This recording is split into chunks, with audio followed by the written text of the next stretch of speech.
Halo semuanya, perkenalkan nama saya Demetrius Timo, NIM 216111007, mahasiswa dari Universitas Citra Bangsa Kupang, Prodi PGSD semester 2. Pada kesempatan ini, saya akan membahas materi tentang kinds of teaching aids, yaitu jenis-jenis alat pengajar atau yang lebih kita kenal dengan media pembelajaran. Nah, apa itu media pembelajaran?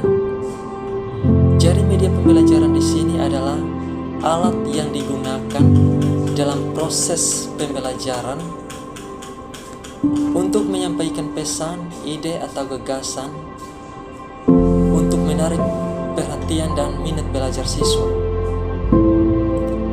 Dalam pembelajaran bahasa Inggris, media pembelajaran itu sangat penting dan sangat dianjurkan untuk digunakan dalam proses belajar mengajar. Mengapa dikatakan penting? Dikarenakan anak pada usia SD itu mereka berada dalam tahap perkembangan mental operasional konkret, di mana bahwa mereka melihat sesuatu lebih secara fiksi, atau mereka melihat sesuatu secara nyata daripada harus membayangkannya. Nah, jadi peran guru dalam hal ini itu guru harus menyediakan suasana belajar yang nyata, yaitu dengan menggunakan media pembelajaran. Nah, media pembelajaran sendiri ada berbagai macam jenis. Jadi guru harus pintar-pintar memilih media pembelajaran mana yang harus dipakai, yaitu harus disesuaikan dengan materi pembelajarannya. Kemudian juga harus disesuaikan dengan karakteristik para siswa.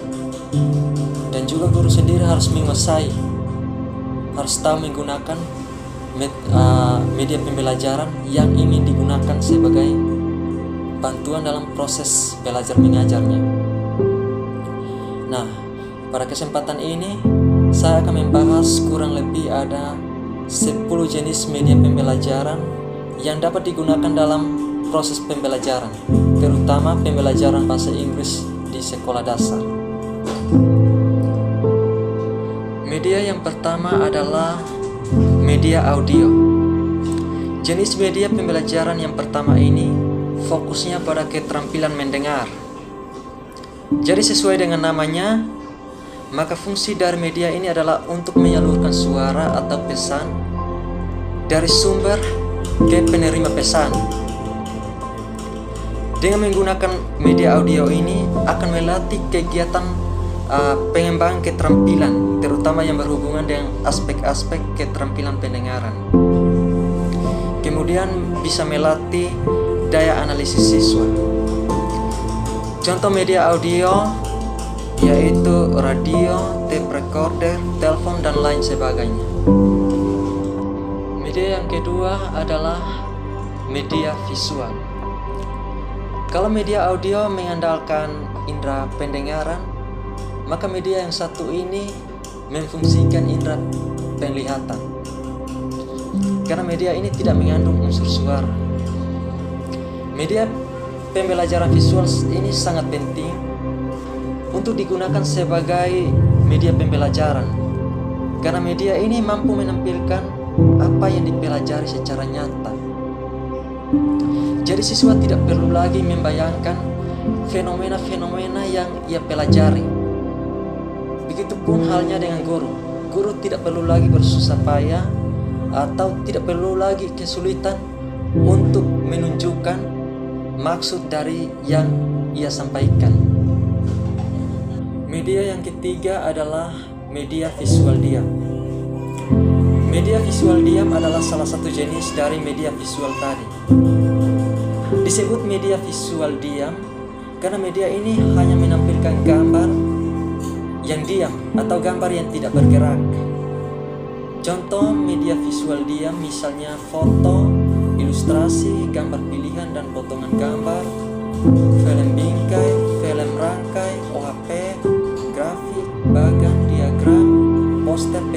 lain sebagainya. Kemudian media yang keempat adalah media visual gerak. Media visual gerak merupakan salah satu juga dari media visual.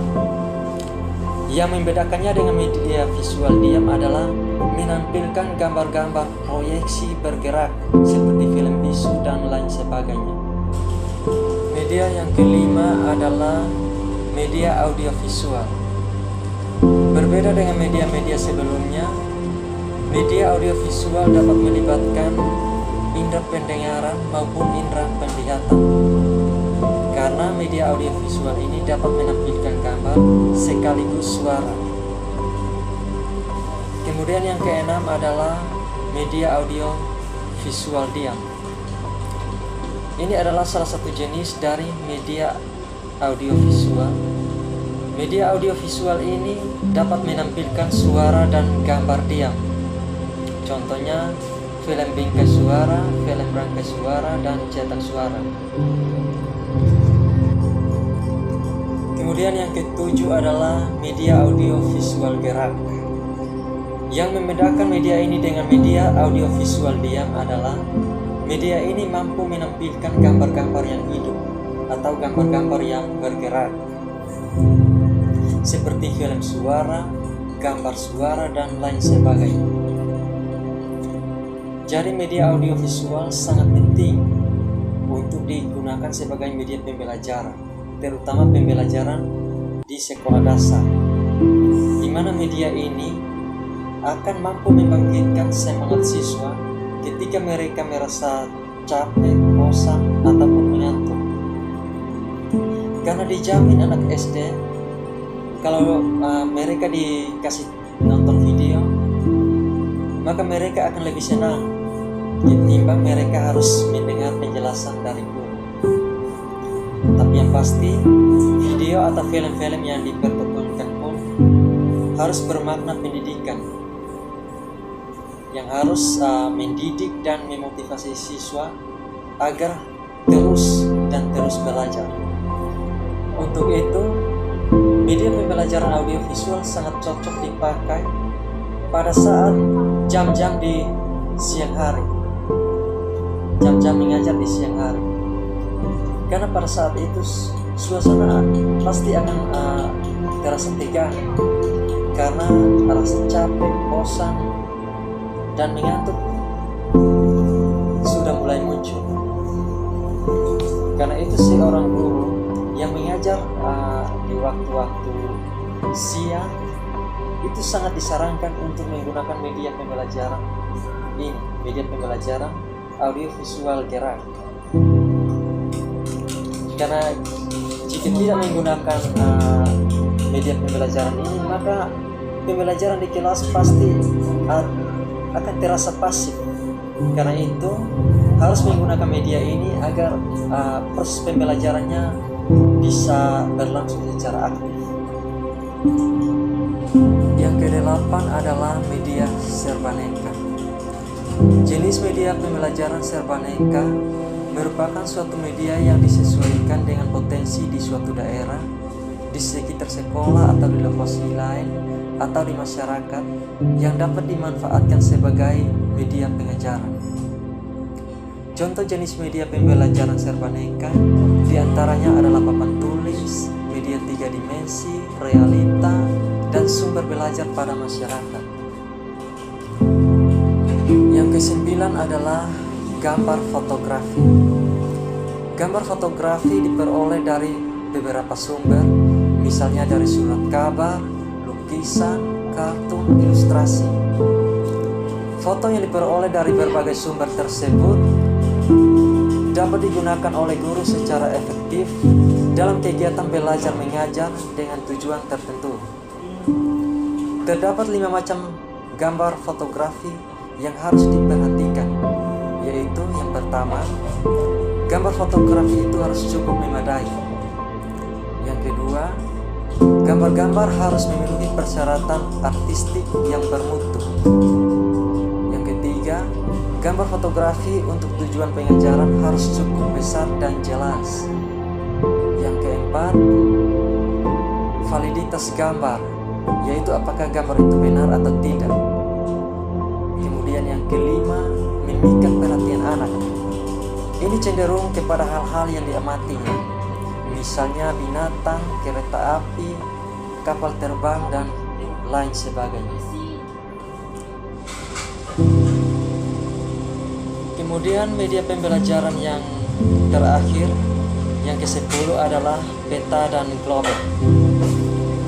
Peta dan globe berfungsi untuk menyajikan data-data lokasi seperti keadaan permukaan, bumi, daratan, sungai-sungai, gunung-gunung, dan tempat-tempat serta arah dan jarak. Kelebihan lain dari peta dan globe dalam kegiatan belajar mengajar adalah yang pertama, memungkinkan siswa mengerti posisi dari kesatuan politik, daerah kepulauan, dan lain-lain. Yang kedua, merangsang minat siswa terhadap penduduk dan pengaruh-pengaruh geografis. Kemudian yang ketiga, memungkinkan siswa memperoleh gambaran tentang imigrasi dan distribusi penduduk, tumbuh-tumbuhan, dan kehidupan hewan, serta bentuk bumi yang sebenarnya. Baik, itulah penjelasan singkat dari saya tentang media-media pembelajaran. Terima kasih dan sampai jumpa lagi di video pembelajaran berikutnya.